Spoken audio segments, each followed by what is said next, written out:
মধুময় শ্রী বৃন্দাবন। কৃষ্ণ ব্রজপুর ছেড়ে মথুরায় চলে গেছেন। এই কারণে রাধারানী নিজেকে কাঁচের মতো গুরুত্বহীন মনে করছেন। তিনি বলছেন, যোগিনীর বেশ ধারণ করে মথুরা নগরে প্রতি ঘরে ঘরে গোবিন্দকে খুঁজে বেড়াবেন। যদি তাকে কোনো মতে খুঁজে পান, তাহলে রায় তাকে বসন দিয়ে বেঁধে নিয়ে আসবেন।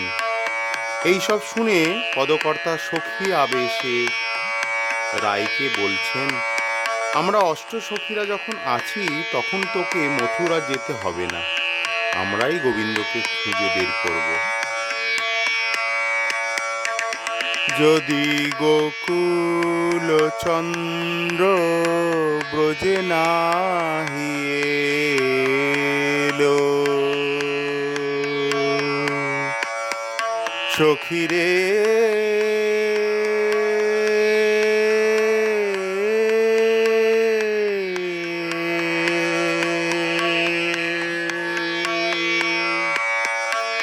যদি গোকুল চন্দ্র ব্রজে নাহি এলো, আমার হেন জীবন পরশ রতন কাছের সমান ভেলো। আমার হেন জীবন পরশ রতন কাছের সমান ভেলো। জীবন আমার বিফলে গেল,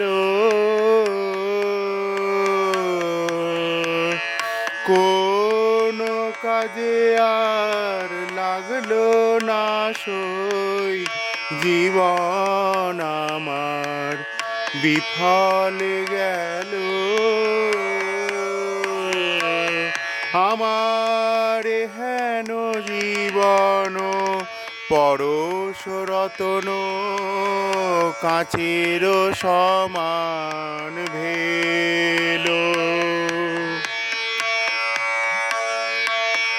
আমি গেরুয়া বসন অঙ্গেতে ধরিব, শঙ্খের কুণ্ডল পরি।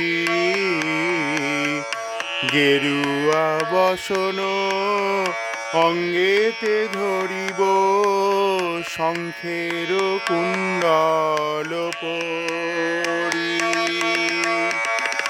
যোগিনী হয়ে যাইব সেই দেশে, যেথায় নিঠুর হরি।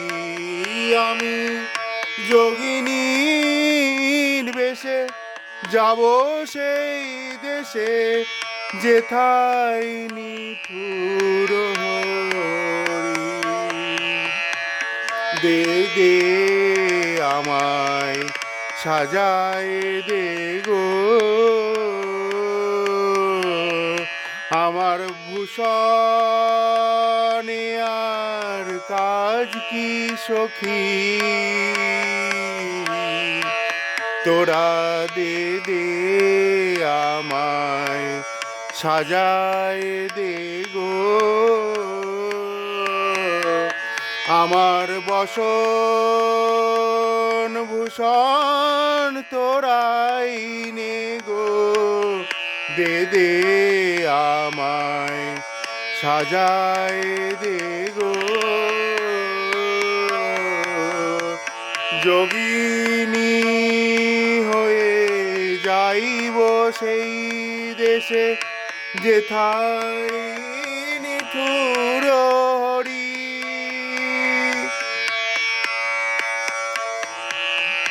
যেথায় নিঠুর হরি। আমি মথুরা নগরে প্রতি ঘরে ঘরে যাইব যোগিনী হয়ে। যদি মিলাই বিধি মম গুণ নিধি বাঁধিব অঞ্চল দিয়ে আমি অঞ্চলেতে বেঁধে রাখিব আমি অঞ্চলেতে বেঁধে রাখব সেই চঞ্চল গোবিন্দে অঞ্চলেতে বেঁধে রাখব বাঁধিব আঁচল দিয়ে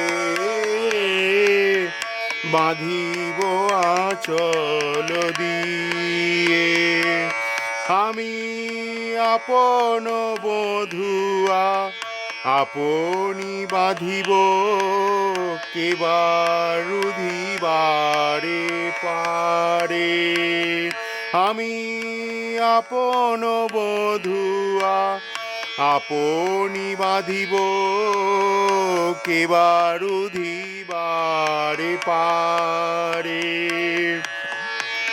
যদি রুধে কেউ ত্যাজিব এ জিউ নারী বধ দিব তারে নারী বধ দিব তারে। তাই জ্ঞানদাস সখী আবেশে তিনি পদ রচনা করছেন। জ্ঞানদাস কয় শোনো এ বচনী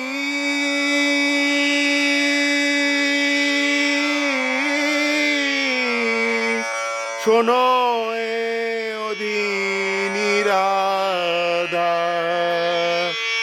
মথুরা নগরে যেতে মানা করে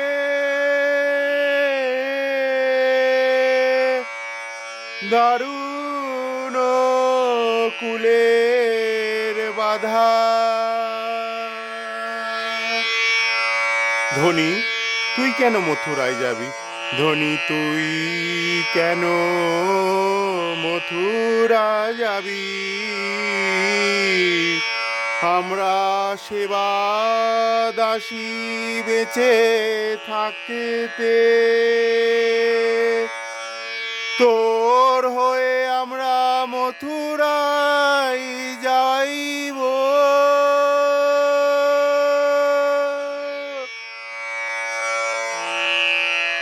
মথুরা নগরে